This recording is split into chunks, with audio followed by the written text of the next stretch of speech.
15 नवंबर को जनजातीय दिवस पर भोपाल में आयोजित होने वाले कार्यक्रम में प्रधानमंत्री नरेंद्र मोदी शामिल होंगे, जिसकी तैयारियों को लेकर कलेक्ट्रेट में वीडियो कॉन्फ्रेंसिंग आयोजित की गई। कलेक्टर कर्मवीर शर्मा ने बताया कि जबलपुर से भी आदिवासी बड़ी संख्या में भोपाल रवाना होंगे, जिसकी व्यवस्था की जा रही है। पेट्रोल और डीजल के मूल्य में हुई 5 और 10 रुपए की कमी के बाद अभी तक दोबारा दरें नहीं बढ़ाए जाने से लोग राहत महसूस कर रहे हैं। हालांकि उन्हें पेट्रोलियम पदार्थों की कीमत और कम होने की दरकार है। अरुण प्रसंग के तहत शहीद स्मारक में लोक कवि सूरी की कविताओं पर आधारित नाटक हंसा उड़चल देश बिराने का मंचन किया गया, जिसमें कलाकारों के शानदार अभिनय ने दर्शकों को मंत्रमुग्ध कर दिया। पंचायत चुनाव की हलचल के बीच जिला प्रशासन द्वारा तैयारियां मुकम्मल की जा रही हैं। जिला निर्वाचन अधिकारी के अनुसार पंच सरपंच का चुनाव बैलेट पेपर से होगा, वहीं जनपद और जिला पंचायत के सदस्यों का चुनाव ईवीएम मशीन से किया जाएगा। जवाहरलाल नेहरू कृषि विश्वविद्यालय के प्राध्यापकों वैज्ञानिकों को 1 जनवरी 2016 से घोषित 7वां यूजीसी वेतनमान अब तक प्राप्त नहीं हुआ है, जिसके चलते प्राध्यापकगण काली पट्टी बांधकर सरकार के खिलाफ प्रदर्शन कर रहे हैं। प्राध्यापकों एवं कृषि वैज्ञानिकों का कहना है कि प्रधानमंत्री के आगमन पर मुलाकात कर उन्हें अपनी समस्याओं से अवगत कराएंगे। नगर निगम के ऑटोमेटिक बिल्डिंग परमिशन सिस्टम में आ रही परेशानियों को दूर करने एवं कंपाउंडिंग के केसों को आसानी से निराकृत कराने के मकसद से एक बैठक का आयोजन मानस भवन में किया गया, जिसमें निगम आयुक्त संदीप जीआर ने आर्किटेक्ट से सीधा संवाद किया। पेंशनरों के लिए स्वास्थ्य बीमा योजना लागू किए जाने सहित अन्य मांगों को लेकर धरना प्रदर्शन करने की तैयारी मध्य प्रदेश पेंशनर्स एसोसिएशन की जिला शाखा द्वारा की जा रही है। इसी सिलसिले में एसोसिएशन की एक बैठक विजयनगर में आयोजित की गई। एक जिला एक उत्पाद योजना के तहत जबलपुर में मटर की गुणवत्ता युक्त पैदावार बढ़ाने की दिशा में जिला प्रशासन ने कार्य तेज कर दिया है। जबलपुर के मटर अब अंतर्राष्ट्रीय स्तर पर निर्यात करने की योजना भी तैयार की जा रही है और इसकी ब्रांडिंग करने के लिए अगले महीने एक फूड फेस्टिवल आयोजित किया जाएगा। गोपाष्टमी के शुभ अवसर पर विश्व हिंदू परिषद के सदस्यों ने पूरे देश में जगह जगह गौ पूजन का आयोजन किया और लोगों को हिंदू संस्कृति में गौ माता के महत्व को बताया। बेलबाग थाना क्षेत्र निवासी एक महिला ने ससुराल पक्ष पर मारपीट करने और घर से भगाने का आरोप लगाते हुए पुलिस अधीक्षक को एक शिकायत सौंपी है।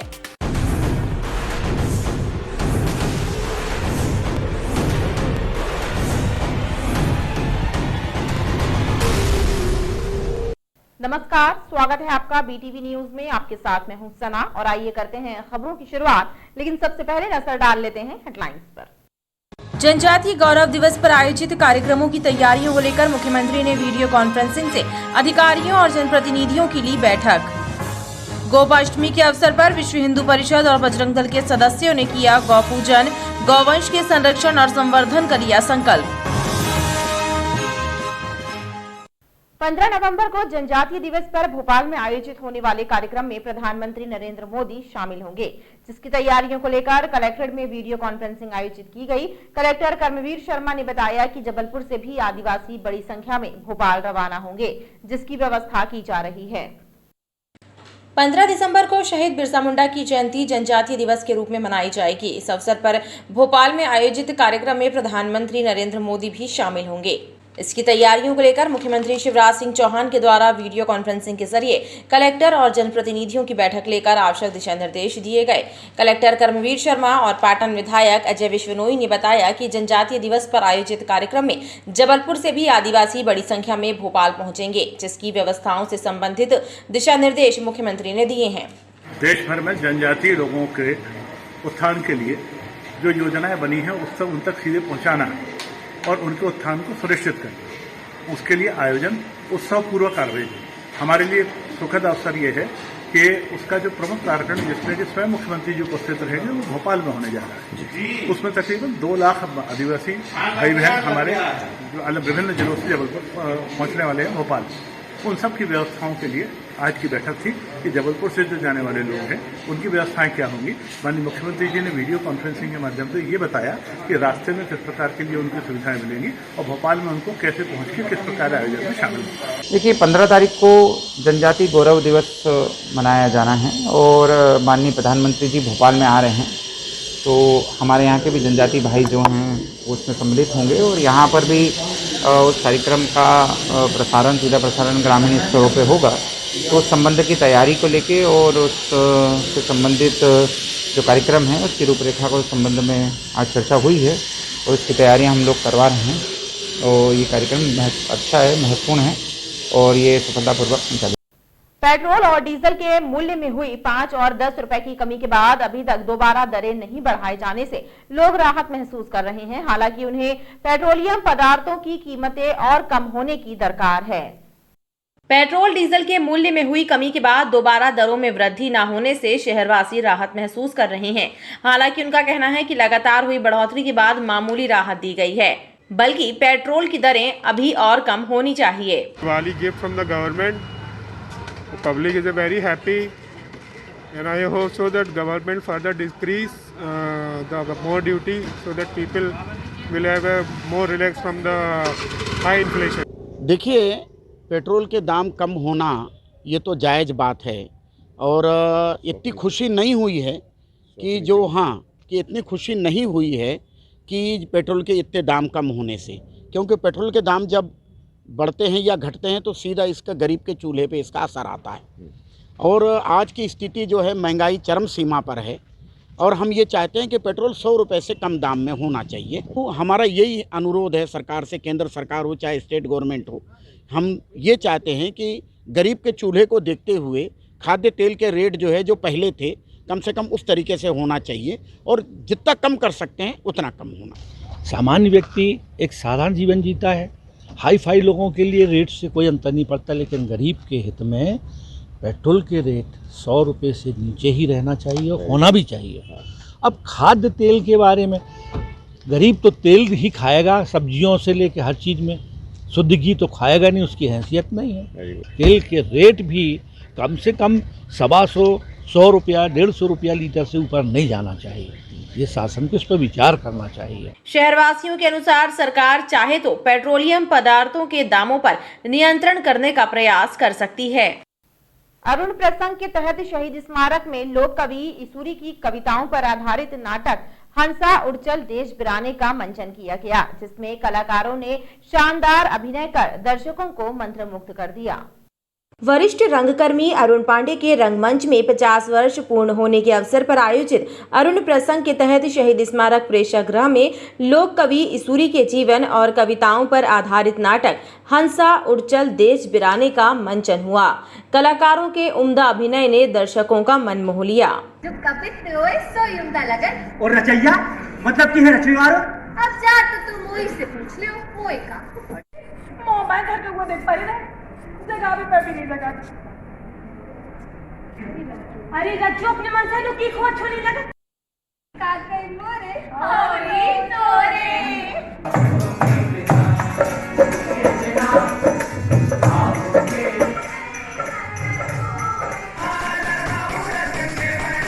वरिष्ठ रंगकर्मी नवीन चौबे ने बताया कि कवि ईसुरी के फागों और कविताओं पर आधारित इस नाटक को अरुण पांडे ने काफी रिसर्च के बाद तैयार किया है और कलाकारों ने उनकी मेहनत में अपने अभिनय के जरिए 4 चांद लगा दिए। हंसा उड़चल देश बिराने, ये प्रस्तुति लोक कवि ईसुरी की फागों पर आधारित प्रस्तुति है, जो श्री अरुण पांडे ने काफ़ी रिसर्च के बाद ये नाटक लिखा, उनका लिखा हुआ नाटक है ये। और इसमें हमारे बुंदेलखंड की पूरी संस्कृति और हमारे यहाँ की कलाएं सारी इसमें दिखाई गई हैं। 35 साल के करीब हो गए हैं इस नाटक को और 200 से अधिक इसके मंचन पूरे देश भर में हो चुके हैं। और आज इस पुनरावलोकन कार्यक्रम में हमने इसे फिर से तैयार किया है नई पीढ़ी के साथ। पंचायत चुनाव की हलचल के बीच जिला प्रशासन द्वारा तैयारियां मुकम्मल की जा रही हैं। जिला निर्वाचन अधिकारी के अनुसार पंच सरपंच का चुनाव बैलेट पेपर से होगा, वहीं जनपद और जिला पंचायत के सदस्यों का चुनाव ईवीएम मशीन से किया जाएगा। त्रिस्तरीय पंचायती चुनाव की सुगबुगाहट के बीच जिला प्रशासन ने चुनाव की तैयारियां तेज कर दी हैं। कलेक्टर कर्मवीर शर्मा ने बताया कि अधिकारियों को उनकी जवाबदारी दे दी गई है और निर्वाचन से संबंधित कार्यों को भी लगभग पूरा कर लिया गया है। वहीं पंच सरपंच के चुनाव बैलेट पेपर से होंगे और जिला एवं जनपद सदस्यों के चुनाव ईवीएम से संपन्न होंगे। ये जो राज्य निर्वाचन आयोग है उसने जो दिशा निर्देश दिए हैं उन दिशा निर्देशों का पालन हम समय सीमा में पूर्ण करवा रहे हैं। हमारी तैयारियां जो है लगभग पूर्ण हैं। जिस समय सीमा में जो तैयारी होनी चाहिए थी, आगे जैसा राज्य निर्वाचन आयोग निर्देश जारी करेगा वैसा हम लोग आगे कार्रवाई करेंगे। कितने कर्मचारियों की ड्यूटी लगने की संभावना है इसमें? लगभग सभी जो ग्रामीण स्तर पे हैं और जो जिला स्तर के कुछ महत्वपूर्ण अधिकारी हैं उनकी ड्यूटीज़ लगेगी, और जो राज्य निर्वाचन आयोग के जो समय समय पे दिशा निर्देश आते हैं, जैसे नामावली का है या कंट्रोल रूम में स्थापित करना है या स्ट्रांग रूम निर्धारित करना है, विभिन्न चीज़ों के सामग्रियों के टेंडर होने हैं, ये सब चीज़ें हमारी तैयारियां हैं। हालांकि सभी चुनाव की तारीख निर्धारित नहीं हुई है, लेकिन प्रशासन के द्वारा तैयारियों में कोई कसर नहीं छोड़ी जा रही है। जवाहरलाल नेहरू कृषि विश्वविद्यालय के प्राध्यापकों एवं वैज्ञानिकों को 1 जनवरी 2016 से घोषित 7वां यूजीसी वेतनमान अब तक प्राप्त नहीं हुआ है, जिसके चलते प्राध्यापक गण काली पट्टी बांधकर सरकार के खिलाफ प्रदर्शन कर रहे हैं। प्राध्यापकों एवं कृषि वैज्ञानिकों का कहना है कि प्रधानमंत्री के आगमन पर उनसे मुलाकात कर अपनी समस्याओं से उन्हें अवगत कराएंगे। केंद्रीय प्राध्यापक एवं वैज्ञानिक परिषद के सदस्यों ने पत्रकारों से चर्चा करते हुए बताया कि मध्य प्रदेश के सभी कॉलेजों के प्राध्यापकों को 7वां वेतनमान मिल चुका है, लेकिन जवाहरलाल नेहरू कृषि विश्वविद्यालय के प्राध्यापक और वैज्ञानिक इस लाभ से अब तक वंचित हैं। लिहाजा 15 नवंबर को प्रधानमंत्री नरेंद्र मोदी के भोपाल आगमन पर उनसे मुलाकात कर समस्या से उन्हें अवगत कराएंगे। तब तक काली पट्टी बांधकर अपनी ड्यूटी निभाएंगे। जवाहरलाल नेहरू कृषि विश्वविद्यालय में हमारे प्राध्यापक और वैज्ञानिक पिछले 3 वर्षों से प्रयासरत हैं और सभी स्तर पर हमने प्रयास करे हैं और मुख्यमंत्री जी से भी हम लोगों ने अनेक बार उनसे मुलाकात की, ज्ञापन सौंपा है, कृषि मंत्री और भी अन्य जो भी माध्यम हैं, लेकिन 3 वर्षों से किसी भी तरह की सुनवाई नहीं हो रही। और 7वां वेतनमान जबकि मध्य प्रदेश के सारे विश्वविद्यालयों को दिया जा चुका है, केवल हमारे ही वैज्ञानिक और शिक्षक इससे वंचित हैं, जबकि कर्मणा अवार्ड के लिए हमारे वैज्ञानिकों का, प्राध्यापकों का, विश्वविद्यालय का बहुत अहम रोल है। और इस बाबत हम लोग मुख्यमंत्री जी को फिर पुनः कल भी हम लोगों ने उनको लिखित में अपना निवेदन उनको किया है। अभी हम लोग काली पट्टी बांध का विरोध कर रहे हैं और अगले 15 तारीख से हम लोग अनशन पर, क्रमिक अनशन पर बैठेंगे। अपेक्षा रखते हैं शासन से, माननीय मुख्यमंत्री जी से कि शीघ्र अतिशीघ्र हमारे 7वें वेतनमान के लिए आदेश प्रसारित करें और हमारी लंबे समय से चली आ रही मांग को पूर्ण विराम दें। कृषि वैज्ञानिकों एवं प्राध्यापकों का कहना है कि मध्य प्रदेश सरकार जिनकी मेहनत की दम पर कृषि कर्मणा अवार्ड प्राप्त करती है, उन्हीं की उपेक्षा की जा रही है। नगर निगम के ऑटोमेटिक बिल्डिंग परमिशन सिस्टम में आ रही परेशानियों को दूर करने एवं कंपाउंडिंग के केसों को आसानी से निराकृत कराने के मकसद से एक बैठक का आयोजन मानस भवन में किया गया, जिसमें निगम आयुक्त संदीप जीआर ने आर्किटेक्ट से सीधा संवाद किया। मध्य प्रदेश सरकार ने फरवरी 2022 तक कंपाउंडिंग के प्रकरणों को आसानी से सुलझाने के लिए कंपाउंडिंग फीस पर 20% की छूट प्रदान की है, लेकिन आवेदक इसमें रुचि नहीं ले रहे हैं। इसकी वजह यह है कि नगर निगम के ऑटोमेटिक बिल्डिंग परमिशन सिस्टम में खामियां हैं। आर्किटेक्ट भी इस समस्या से जूझ रहे हैं। समस्या के समाधान के लिए एक बैठक का आयोजन मानस भवन में किया गया, जिसमें नगर निगम कमिश्नर संदीप जीआर ने आर्किटेक्ट से सीधा संवाद किया कि हमारे जितने भी बिल्डिंग परमिशंस हमारे शहर में है, I want that to be given out at an extremely high speed, जहाँ पे आप लोगों को कोई भी दिक्कत ना हो, and we want it to be very quick. I also realise जो इंजीनियर्स हैं उन लोगों के द्वारा भी ये फीडबैक आया था कि कुछ ड्राइंग्स वगैरह में भी कुछ शॉर्टकमिंग्स रहता है, तो हम लोगों का वो सॉफ्टवेयर में डिली डैली होता है कि then there is sending it back to you, कि फिर हम लोग आप फिर उसको रीसबमिट करते हैं, तो ये वाला डिली डैली काफी हो जाता है। If we start off saying that this whole world is like horrible, then we can not set it right. So like once you finish me to understand कि हम लोग किस डायरेक्शन में इसको ले जाएंगे, और आप लोग उसको अध्ययन करें, जिसमें हमारे नॉर्मल चीजें अभी जो कमियां आ रही है उसको हम लोग क्लिप ऑफ कर दें। ऑनलाइन बिल्डिंग परमिशन सिस्टम को और आसान बनाने के लिए आर्किटेक्ट्स के सुझाव नोट किए गए और उन्हें भरोसा दिलाया गया कि जल्द ही सुधार कार्य कराया जाएगा, ताकि जनता की परेशानियां कम हो सकें। पेंशनरों के लिए स्वास्थ्य बीमा योजना लागू किए जाने सहित अन्य मांगों को लेकर धरना प्रदर्शन करने की तैयारी मध्य प्रदेश पेंशनर्स एसोसिएशन की जिला शाखा द्वारा की जा रही है। इस सिलसिले में एसोसिएशन की एक बैठक विजयनगर में आयोजित की गई। मध्य प्रदेश पेंशनर्स एसोसिएशन की जबलपुर जिला शाखा की बैठक संपन्न हुई, जिसमें पेंशनरों की विभिन्न समस्याओं और मांगों पर गहन चर्चा हुई और पेंशनरों के लिए स्वास्थ्य बीमा योजना लागू करने सहित अन्य मांगों को लेकर एक दिवसीय धरना देने की भी रूपरेखा तैयार की गई। पेंशनर एसोसिएशन जिला शाखा की आज बैठक आयोजित की गई, जिसमें जिला शाखा कार्यकारिणी की घोषणा की गई। सरकार के सामने हमारे मुद्दे हैं, जैसे चिकित्सा सुविधा, स्वास्थ्य बीमा योजना लागू करें। इसके लिए हमारा यह भी मत है, उसमें जो भी राशि हमें देना होगी वो हमारे एसोसिएशन के जो पदाधिकारी हैं वो देने के लिए भी तैयार है।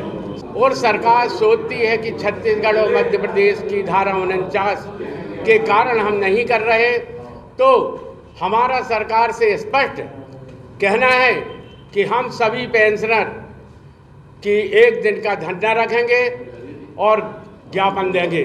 सरकार को हमारी जो न्याय उचित मांगे हैं उस पर सरकार को ध्यान देना चाहिए। तो शासन से हमारा निवेदन है कि सरकार इस मुद्दे पर विचार करे और 8% की जो घोषणा की है उसको दे। वहीं बैठक के दौरान जिला कार्यकारिणी का भी गठन किया गया। एक जिला एक उत्पाद योजना के तहत जबलपुर में मटर की गुणवत्ता युक्त पैदावार बढ़ाने की दिशा में जिला प्रशासन ने कार्य तेज कर दिया है। जबलपुर के मटर को अंतर्राष्ट्रीय स्तर पर निर्यात करने की भी योजना तैयार की जा रही है और इसकी ब्रांडिंग करने के लिए अगले महीने एक फूड फेस्टिवल आयोजित किया जाएगा। जबलपुर के मटर की ब्रांडिंग के लिए अगले महीने जिला प्रशासन द्वारा एक फूड फेस्टिवल का आयोजन किया जाएगा, जिसके लिए प्रशासन द्वारा होटल एसोसिएशन के मेंबर्स से भी बातचीत कर ली गई है। वहीं जबलपुर के मटर को अंतर्राष्ट्रीय स्तर पर निर्यात करने के लिए भी प्रक्रिया पूरी की जा रही है और जल्द ही अंतर्राष्ट्रीय स्तर पर जिले की मटर की ख्याति फैलेगी।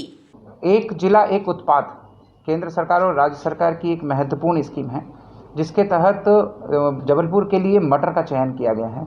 हम लोगों ने इसके लिए विशेष प्रयास करने शुरू किए थे। हमारे यहाँ पर मटर जो है, आप सभी लोगों को विदित है कि अच्छी क्वालिटी की मटर होती है और लगभग 30,000 हेक्टेयर में हमारे यहाँ मटर का बुआई होती है। अभी ये समय मटर की बुआई का ही चल रहा है। हम इसको अब ये चाह रहे हैं कि मटर की क्वालिटी और क्वांटिटी दोनों में बढ़ोतरी हो, क्षेत्रफल में विस्तार हो। इसलिए हमने कृषकों के कई स्तरों के छोटे छोटे क्लस्टर्स में हम लोगों ने सम्मेलन आयोजित किए। हमने यहाँ पर कुछ बड़े व्यापारियों से भी चर्चा की है, जो कि यहाँ पर कोल्ड चेन डेवलप कर पाएँ या इसको मार्केटिंग कर पाएँ, कि ये न केवल हमारे देश के दूसरे राज्यों में बल्कि देश के बाहर अंतर्राष्ट्रीय स्तर पर भी जाए। उसमें भी हमारी यहाँ की 2 इंडस्ट्री जो है वो आगे आ गई हैं और दोनों का जो है एक्सपोर्ट काम शुरू हो गया है। ये हमने हमारे होटल एसोसिएशन और जो रेस्टोरेंट एसोसिएशन और अन्य लोगों से भी चर्चा की कि हम इसको एक मटर का फूड फेस्टिवल के रूप में हम लोग इसको प्रचार प्रसारित करें।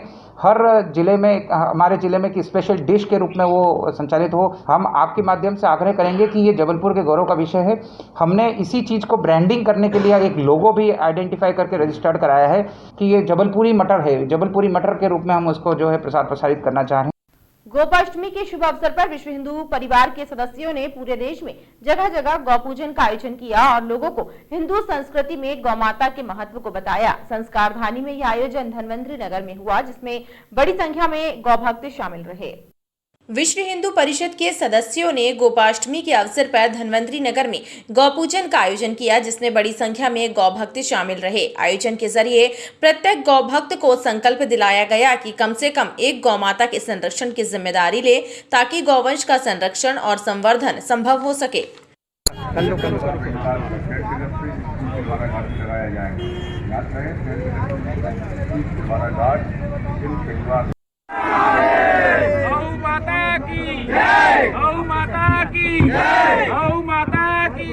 भगवान कृष्ण ने 7 दिन तक गोवर्धन पर्वत को उठा करके और गोपियों और गो की रक्षा की है। तब से गो पूजन का विशेष महत्व हमारे सनातन धर्म में है। गाय हमारी प्रथम देवता है। 33 कोटि देवता उसके ऊपर निवास करते हैं। रोम रोम उसका पूज्य है, उसके पद पूज्य है, रोम रोम पूज्य है। आज गो की इतनी उपेक्षा हो रही है कि सड़कों पर मारी मारी घूम रही है, लेकिन यह बीड़ा आज विश्व हिंदू परिषद ने उठाया है। इसी तारतम्य में पूरे देश भर में जाके गाय को चारा खिलाते हैं, उसके पानी की व्यवस्था करते हैं। हम आश्रमों में जहाँ गाय पलती है वहाँ एक गाय की जिम्मेवारी लेकर के हम गौ माता के वंश को हम संरक्षित कर सकते हैं। पूरे देश में गोपाष्टमी के शुभ अवसर पे गौ पूजन का कार्यक्रम किया जा रहा है। सभी देशवासियों से आग्रह है कि गाय को देवी के स्वरूप मानते हुए हम उनका आदर करें, उनके लिए गौग्रास निकालें, उनके भोजन पानी की व्यवस्था करें। विश्व हिंदू परिषद के सदस्यों ने बताया कि पूरे देश में आयोजन करके गौमाता का महत्व लोगों को बताया जा रहा है ताकि नई पीढ़ी को अपनी संस्कृति के संबंध में ज्यादा से ज्यादा जानकारी मिल सके। बेलबाग थाना क्षेत्र निवासी एक महिला ने ससुराल पक्ष पर मारपीट करने और घर से भगाने का आरोप लगाते हुए पुलिस अधीक्षक को एक शिकायत सौंपी है। भानतलैया में रहने वाली चेतना गौतम ने पुलिस अधीक्षक के नाम एक शिकायत सौंपकर बताया कि उसके ससुराल पक्ष के द्वारा उसे प्रताड़ित किया जा रहा है। उसके साथ मारपीट करते हुए उसे घर से भी भगाने का प्रयास किया गया है। चेतना ने आरोप लगाया कि पैसों के लिए उसे प्रताड़ित किए जाने की शिकायत बेलबाग थाने में भी की गई थी, लेकिन कोई कार्यवाही नहीं हुई। सर, मैं एसपी ऑफिस से ये समस्या को लेकर के आई हूँ कि मेरी सुनवाई नहीं हो रही है। मेरे पति और मेरे ससुराल वाले और मेरी नंद मेरे को मारपीट कर घर से हमेशा निकाल करती और कहीं थाने में रिपोर्ट, कहीं यहाँ वहाँ सब तरफ रिपोर्ट डालने के बाद भी मेरी कोई कार्यवाही नहीं हो रही। वो लोग मेरे से पैसे की मांग करते हैं आए दिन और मेरे से 10 लाख रुपए निकाल के मेरे पति ने मेरी सास को नंदों को दे दिया है और वो पैसे अभी तक मेरे पास एक बार भी नहीं आया। मैं 2 बार यहाँ कंप्लेंट डाल चुकी हूँ। मेरे पति का नाम अमृत गौतम। महिला ने इस मामले में उचित कार्यवाही करने की मांग की है।